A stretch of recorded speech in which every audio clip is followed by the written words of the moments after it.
السلام علیکم ناظرین۔ شاہ ہرقل پر یہ وہم طاری ہو گیا ہے کہ اس کی یہ پراسرار بیماری اس کے اس اقدام کا نتیجہ تھی جو اس نے سرابیوم کے خلاف کیا تھا۔ سالکوس جیسا قابل اور تجربہ کار جرنیل مارا گیا۔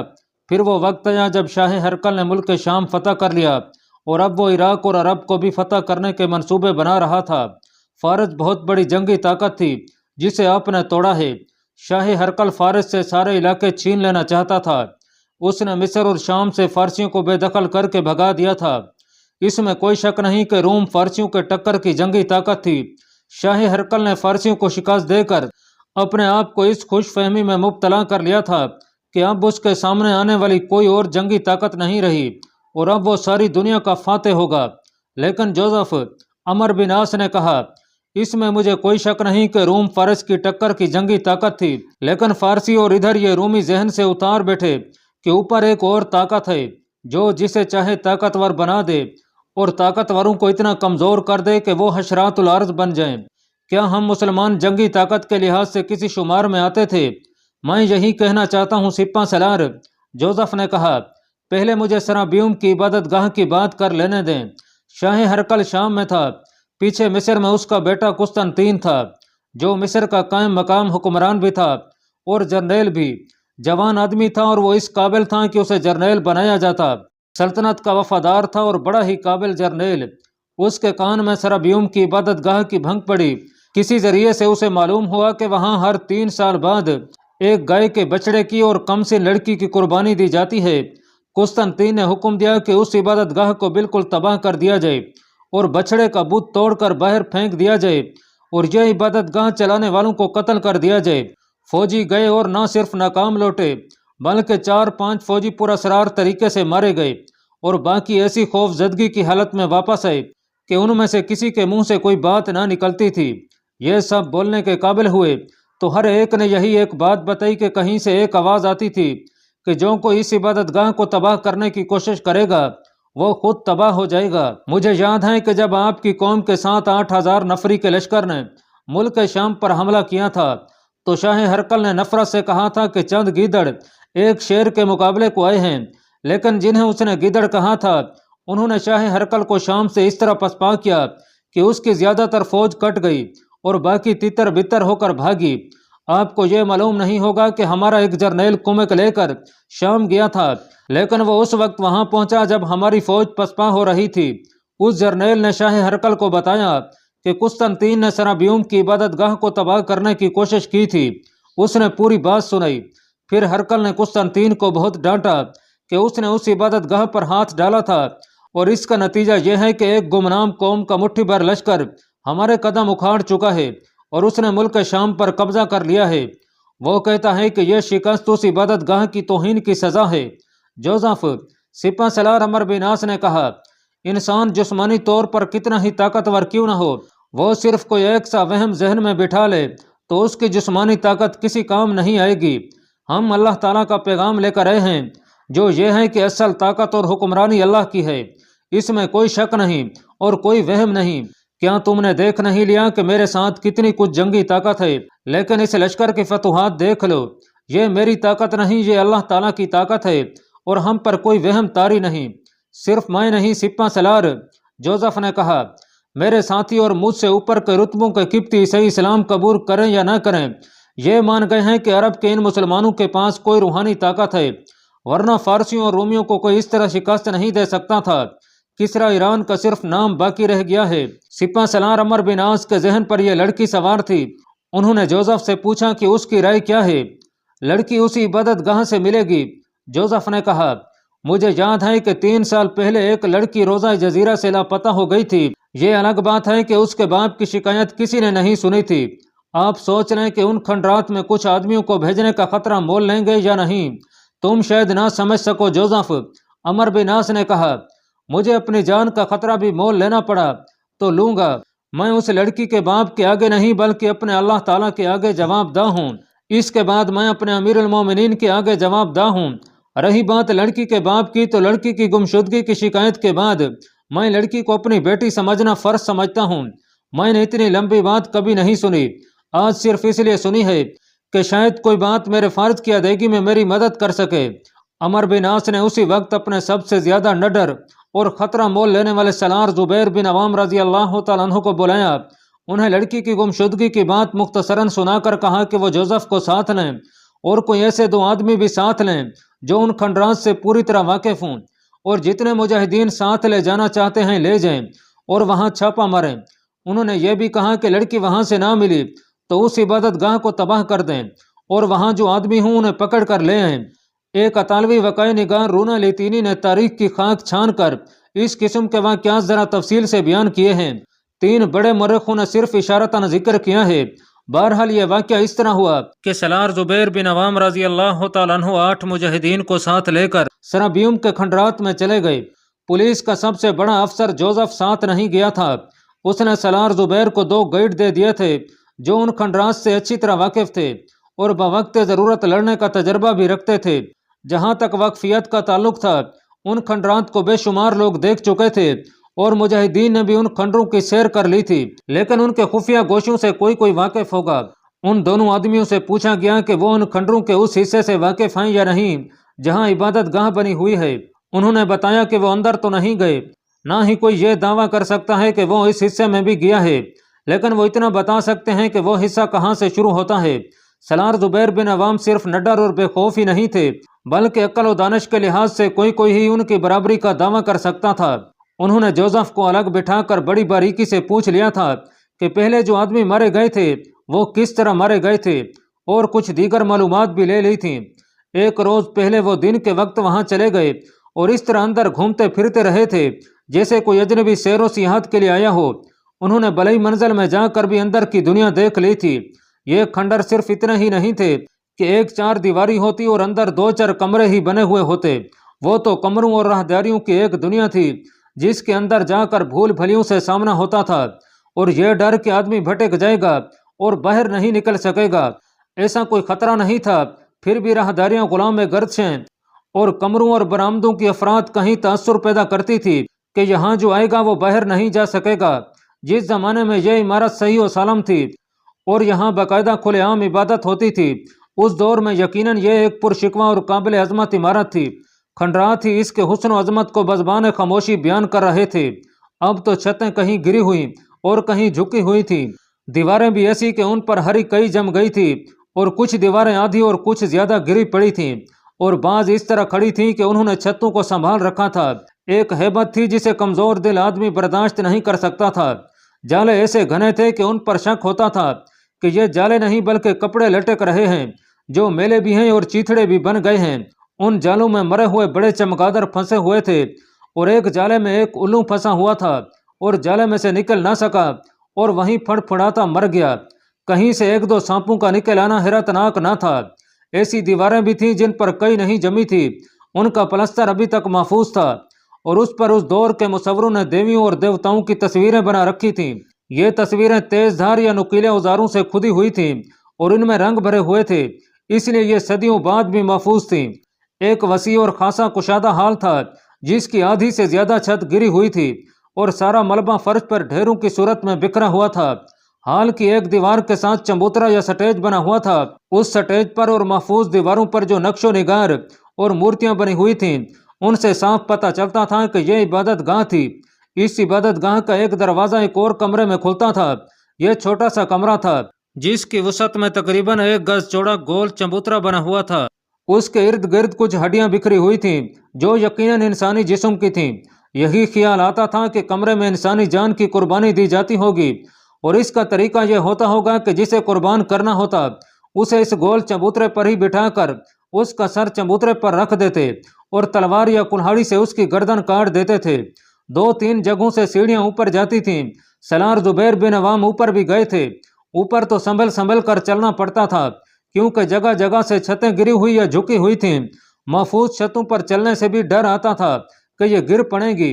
ऊपर भी राहदारियां थीं और छोटे बड़े कमरे भी थे। सलार जुबैर ये देखना चाहते थे कि पहले कभी जो आदमी मारे गए थे उन पर तीर कहाँ से छोड़े गए थे। तीर अंदाज किसी ढकी छुपी जगह भी छुपे हुए होंगे। जुबैर बिन अवाम को कुछ मुमकिन जगह नजर आई। वो इतना जानते थे कि तीर अंदाजों को पकड़ने के लिए 1-2 आदमी कुर्बान करने पड़ेंगे। जुबैर रजी अल्लाह तआला अन्हु वहां से चले गए जहां तक आम सियाह ना जा सके होंगे। اس طرح وہ ایک دن پہلے جہاں تک اس کھنڈر کو دیکھ سکتے تھے دیکھ آئے تھے، لیکن انہوں نے وہ دہانہ یا دروازہ دیکھنے کی کوشش نہیں کی تھی جس کے آگے ابھی تک عبادت ہوتی تھی۔ یہ اس لیے کہ وہ جانتے تھے کہ انہیں کوئی دیکھ رہا ہے۔ وہ اپنے خلاف کوئی شک پیدا نہیں کرنا چاہتے تھے۔ آدھی رات ہونے کو آئی تھی جب سالار زبیر بن عوام 10 آدمیوں کی جماعت کے ساتھ کھنڈرات کے قریب پہنچ چکے تھے۔ وہ ابھی اس وسیع و عریض میدانی علاقے میں تھے جس سے آگے کچھ چٹانیں آ جاتی تھیں، اور ان چٹانوں کے درمیان یا ساتھ ہی سرابیوم کے کھنڈرات تھے۔ چاند اس سے کچھ پہلے افق سے خاصا اوپر آ گیا تھا اور چاند تقریباً پورا تھا۔ اس کی چاندنی بڑی ہی شفاف تھی، نظر خاصی دور تک کام کرتی تھی۔ زبیر اپنی جماعت کو آخری بار ضروری ہدایات دیتے جا رہے تھے۔ وہ پیدل گئے تھے۔ انہیں دور سے سرپٹ دوڑتے گھوڑے کے ٹانپ سنائی دیے جو ابھی مدھم تھے۔ تھوڑی ہی دیر بعد گھوڑا اور اس کا سوار نظر آنے لگا۔ اگر وہ سوار زیادہ ہوتے تو سالار زبیر اور اس کی جماعت تلواریں نکال کر مقابلے کے لیے تیار ہو جاتی، لیکن وہ گھوڑا اور اس کا سوار اکیلا تھا۔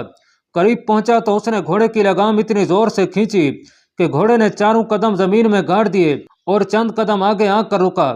سوار کود کر اترا اور سالار زبیر کے سامنے جا کھڑا ہوا۔ سالار نے پوچھا کہ وہ کون ہے؟ میں ایلی کو ڈھونڈنے آیا ہوں، اس نے تیز تیز بولتے جواب دیا۔ پوچھتے ہو میں کون ہوں؟ میں ایلی کا سب کچھ ہوں اور ایلی میرے لیے سب کچھ ہے۔ ہم دونوں ایک دوسرے کے بغیر خالی اور کھوکھلے جسم بن جاتے ہیں۔ مجھے اپنے ساتھ لے چلو۔ ایلی اگر ان کھنڈروں میں ہے تو میں اسے یہاں سے نکالنے کے لیے اپنی جان پر کھیل جاؤں گا۔ ایلی اس لڑکی کا نام تھا جسے یہ سب ڈھونڈنے اور اپنے ساتھ لانے کے لیے جا رہے تھے، اور یہ گھڑ سوار ایک نوجوان قبطی عیسائی تھا۔ اس نے بڑے ہی جذباتی لہجے اور انداز میں بتایا کہ ایلی اسے چاہتی تھی اور وہ ایلی کی محبت میں دیوانہ ہو چکا تھا۔ اسے ایلی کے دادا نے اسی شام بتایا تھا کہ ایلی لاپتہ ہے، اور یہ بھی بتایا کہ آج مجاہدین رات سرابیوم کے کھنڈروں میں جا رہے ہیں۔ اس نوجوان کو معلوم نہیں تھا کہ وہ کہاں سے سراغ لگائے کہ ان کھنڈروں میں جانے والا کون ہے اور وہ کس وقت روانہ ہو رہے ہیں۔ وہ بھاگتا دوڑتا رہا اور کچھ ہی دیر پہلے کسی نے بتایا کہ ایک مسلمان سالار کے ساتھ 10 آدمی شہر سے نکلے ہیں۔ اس نوجوان نے اپنے آپ کو یقین دلا لیا کہ یہ وہی لوگ ہیں جو اس کی محبوبہ ایلی کو ڈھونڈنے جا رہے ہیں۔ اس نے باپ کے گھوڑے پر زین ڈالی اور نکل کھڑا ہوا۔ شہر کا صرف ایک دروازہ تھا جس سے رات کو انتہائی مجبوری کے تحت کسی کو باہر جانے دیا جاتا تھا۔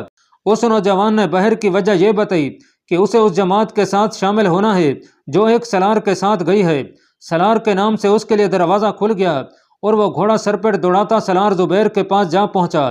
اس نے یہ بھی بتایا کہ ایلی نے اس کے ساتھ شادی کا وعدہ اس شرط پر کیا تھا کہ وہ اپنے دادا سے الگ نہیں ہوگی، بلکہ اس نوجوان کو اس کے گھر میں رہنا پڑے گا۔ سالار زبیر نے اسے کہا کہ جس مہم پر جا رہے ہیں وہ اس کے بس کی بات نہیں، ایسا نہ ہو کہ وہ جذباتی ہو کر کوئی ایسی حرکت کر بیٹھے کہ مہم سر کرتے ہوئے ناکام ہو جائے اور پوری جماعت ہلاکت میں پڑ جائے۔ لیکن یہ نوجوان ایسا ضدی نکلا کہ اس نے منتیں شروع کر دیں۔ آخر اسے ساتھ لے لیا گیا اور سالار زبیر نے اسے کچھ ہدایات دی اور کہا کہ وہ ان کے ساتھ رہے اور بالکل الگ نہ ہو۔ جہاں بازو کی اس جماعت میں 4 مجاہدین کے 5 تلواروں کے علاوہ کمانیں تھیں اور ایک ترکش تیروں سے بھری ہوئی بھی تھی۔ باقی سب کے 5 تلواریں تھیں اور 2 کے 5 تلواروں کے علاوہ برچیاں بھی تھیں۔ ان کے پاس 4-5 مشعلیں بھی تھیں، لیکن انہیں بوقت ضرورت سالار کے کہنے پر جلانا تھا۔ سالار زبیر کو امید تھی کہ اتنے روشن چاند کی چاندنی گری اور جھکی ہوئی چھتوں اور گری ہوئی دیواروں سے کھنڈر کے اندر جاتی ہوگی اور یہ روشنی کافی ہوگی۔ ان کا ارادہ یہ تھا کہ یہ مہم مشعلوں کی روشنی کے بغیر سر کی جائے۔ جب یہ جماعت کھنڈرات میں داخل ہونے لگی تو سالار زبیر رک گئے۔ آخری بات سن لو، سالار زبیر نے کہا، یہ ذہن میں رکھ کر ان کھنڈرات میں داخل ہونا کہ انہیں کسی کی آنکھیں دیکھ رہی ہیں جنہیں ہم نہیں دیکھ سکتے۔ یہ بھی سوچ لو کہ ہم میں کچھ ایسے بھی ہوں گے جو زندہ واپس نہیں جا سکیں گے۔ اللہ کا نام لو اور آگے بڑھو۔ کھنڈرات میں داخل ہوئے۔ دونوں گائیڈ آگے آگے تھے۔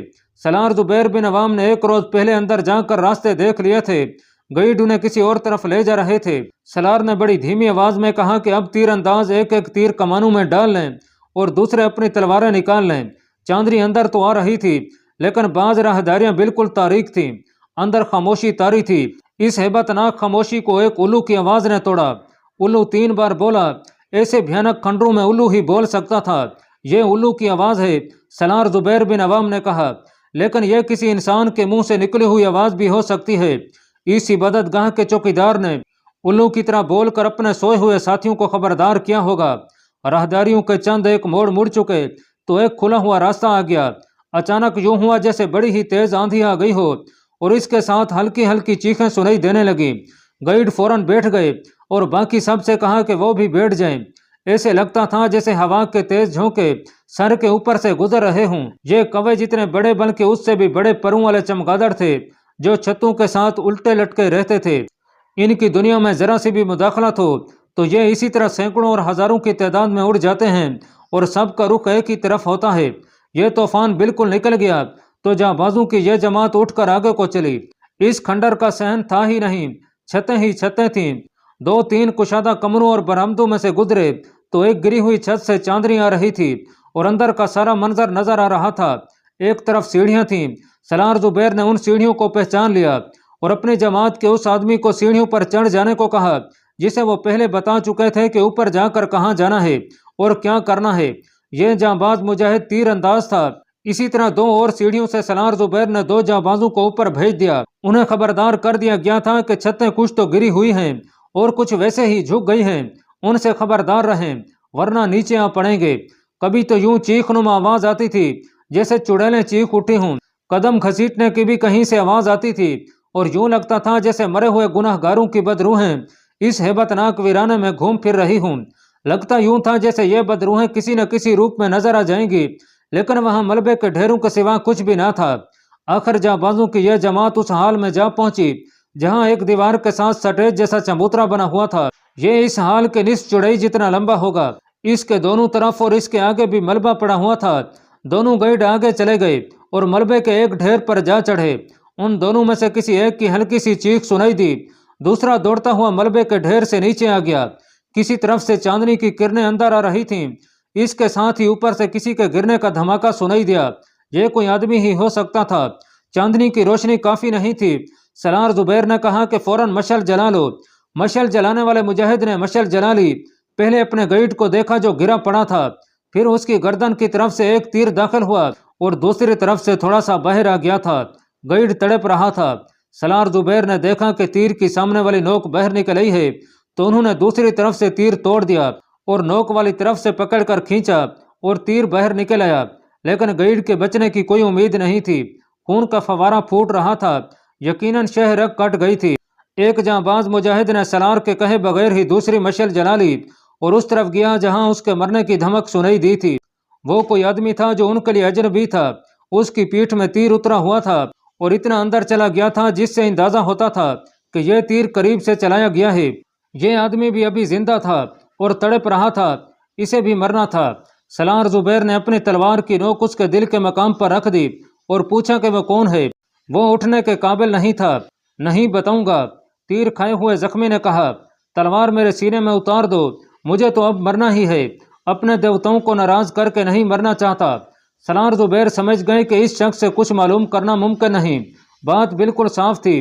गाइड उस जगह तक पहुंच गए थे जहां से रास्ता खुफिया इबादत गाह तक जाता था। यह शख्स किसी छत पर बैठा देख रहा था। इसने ऊपर से तीर चलाया और एक गाइड को निशाना बना लिया। इसने अब दूसरे गाइड को मारना था, लेकिन जुबैर बिन अवाम ने पहले ही इसका इंतजाम कर रखा था। इंतजाम यह था कि उन्होंने अपने जाबाज ऊपर भेज दिए थे। सलार जुबैर ने पहले सुना था कि 2 आदमी जिन्हें हरकल और बाद में कुस्तनतीन ने भेजा था इसी तरह तीरों से मरे थे। सलार जुबैर ने सोच लिया था कि ये तीर ऊपर से ही आते होंगे। एक रोज पहले उन्होंने ऊपर जाकर देख लिया था कि किस जगह से तीर अंदाज किसी को निशाना बना सकता है। उन्होंने एक एक जांबाज उन जगहों से जरा दूर भेज रखे थे और उन्हें बता दिया था कि वो क्या करेंगे। इबादत गाह के आदमी ने ऊपर से तीर चलाया और एक गाइड को निशाना बना लिया और ऊपर बैठे हुए जांबाज ने उस आदमी को तीर का निशाना बनाया और वो आदमी तीर खाकर नीचे जा पड़ा। ऊपर से ऐसी आवाजें आने लगी जैसे 2-3 आदमी आपस में लड़ रहे हों। ये आवाजें कोई अजीब नहीं थीं, अलबत्ता ये डर आता था कि यह जिन्नात या चुड़ैलों जैसी कोई मखलूक भी हो सकती है। अगर ऐसा था तो जांबाज मुजाहिदीन की मौत यकीनी थी। जुबैर बिन अवाम ने कहा कि ऊपर अपने आदमियों की मदद को पहुंचा जाए, लेकिन वो ऐसी जगह थी जहां तेज नहीं दौड़ा जा सकता था और सीढ़ियां भी तेजी से नहीं चढ़ी जा सकती थी। फिर ऊपर जाकर तेज चलना और अपने साथी तक पहुंचना बिल्कुल ही मुमकिन नहीं था, क्योंकि गिरी हुई और झुकी हुई छतों से गिरना यकीनी था। उन मुजाहिदीन को जो ऊपर भेजे गए थे अल्लाह ताला के हवाले कर दिया गया। सलार जुबैर ने दूसरे गाइड से कहा कि अब ऊपर खतरा कम हो गया है और उन्हें उस जगह ले चले जहां खुफिया इबादत गाह में दाखिल हुआ जा सकता है। गाइड एक बार फिर मलबे के ढेर पर जा चढ़ा और दूसरी तरफ उतर गया। इतने में गिरी हुई छत में से 2 आदमी नीचे आ पड़े। जाकर देखा तो एक मुजाहिद था और दूसरा कोई और था। छत बहुत ऊंची थी। वो दोनों जख्मी थे और उनके हाथों में तलवारें थीं। ज़ाहिर था कि उन्होंने लड़ते हुए एक दूसरे को जख्मी किया था। इतनी बुलंदी से गिरे तो दोनों बेहोश हो गए। साफ पता चलता था कि दोनों इस बेहोशी में ही दुनिया से रुखसत हो जाएंगे। गाइड ने जरा धीमी आवाज में सलार जुबैर को पुकारा। सलार जुबैर फौरन पहुंचे और मलबे के ढेर पर चढ़कर दूसरी तरफ उतर गए। वो तो दिन को भी यहाँ आए थे लेकिन इस तरफ ना गए। उनका ख्याल था कि यह मलबा दीवार तक गया हुआ है और वहाँ मलबे के सिवा कुछ भी नहीं होगा। लेकिन वहाँ दीवार इस तरह टूटी हुई थी या तोड़ी गई थी जिस तरह डाकू दीवार में नकब लगाया करते हैं। ये शगाफ इतना ऊंचा और चौड़ा था कि एक आदमी जरा झुककर उसके अंदर जा सकता था। जुबैर उस शगाफ में दाखिल होने लगे तो एक आवाज ने उसके कदम रोक दिए। यहीं से वापस चले जाओ। शगाफ में से आवाज गूंजी, आगे बढ़ोगे तो तुम्हारी बादशाही टुकड़े टुकड़े होकर बिखर जाएगी और यही अंजाम तुम्हारे खानदान का होगा। ये भारी और गूंजदार आवाज कुछ देर खंडरात में भटकती रही और उसकी गूंज आहिस्ता आहिस्ता मदम होती खत्म हो गई। सलार जुबैर ने पीछे हटने की बजाय कदम आगे बढ़े और जहाँ बाजू से कहा कि उनके पीछे हैं। हरकल का अंजाम याद करो। आवाज फिर गूंजी, रोम की सल्तनत की तबाही से इबरत हासिल करो। जुबैर अपने जाबाजों के साथ आगे बढ़ते गए। ये एक सुरंग सी थी जो शगाफ से ज्यादा ऊंची और चौड़ी थी। 2-3 कदम ही आगे गए होंगे तो आवाज फिर बुलंद हुई, हम यहाँ से नहीं अगले जहान से बोल रहे हैं। पहले जैसी आवाज गरजी, अभी भी वक्त है। 2 कदम और आगे बढ़ाए तो जिंदा वापस नहीं जा सकोगे। सलार जुबैर ने अपने जाबाजू से कहा कि वो सुरंग में ही ठहरे और खुद वापस आए और शगाफ में से बाहर निकले। अगर तुम जिंदा रहना चाहते हो तो मेरे सामने आ जाओ। जुबैर बिन अवाम ने बुलंद आवाज से कहा, तुम जिंदा रहोगे, हमारी बादशाही नहीं, बादशाही अल्लाह ताला की है जिसे कोई इंसान तबाह नहीं कर सकता। हम गुनाहगारों को अल्लाह का रास्ता दिखाने आए हैं। इबादत सिर्फ अल्लाह की जाती है। अगर मेरे सामने खुद ही नहीं आ जाओगे तो जिंदा नहीं रहोगे। सलार जुबैर थोड़ी देर जवाब का इंतजार करते रहे लेकिन उन्हें कोई जवाब ना मिला। वो फिर शगाफ के अंदर चले गए। एक मुजाहिद ने जलती हुई मशल उठा रखी थी। यह सुरंग खत्म हुई तो आगे रास्ता बंद था और 2 रास्ते निकलते थे, एक दाएं को और एक बाएं को। बाएं तरफ देखा तो यह भी सुरंग सी ही थी और कुछ लंबी भी थी। उसके अगले सिरे पर जहां ये खत्म होती थी हल्की हल्की रोशनी नजर आ रही थी। सलार जुबैर उस तरफ मुड़ गए जहां बाजो घबराना नहीं। सलार जुबैर ने अपनी जमात से कहा, अंदर कोई फौज नहीं होगी, अल्लाह ताला को अपने साथ समझो। हम किसी का खजाना लूटने नहीं आए, हम यहाँ अल्लाह का ये फरमान पहुँचाने आए हैं कि इबादत के लायक सिर्फ अल्लाह है। इस सुरंग से निकले तो सामने एक कुशादा कमरा था जिसके एक कोने में छोटा सा फानूस जल रहा था। कमरे के वस्त में एक बूढ़ा आदमी जो लंबे चौके में मलबूस था और सर पर मिस्री टोपी और टोपी पर रुमाल पड़ा हुआ था, खड़ा उस तरफ देख रहा था जिस तरफ से जुबैर और उनके जांबाज दाखिल हुए थे। अल्लाह पाक कमी बेशी माफ फरमाए। अल्लाह आपका हामी व नासिर हो, आमीन।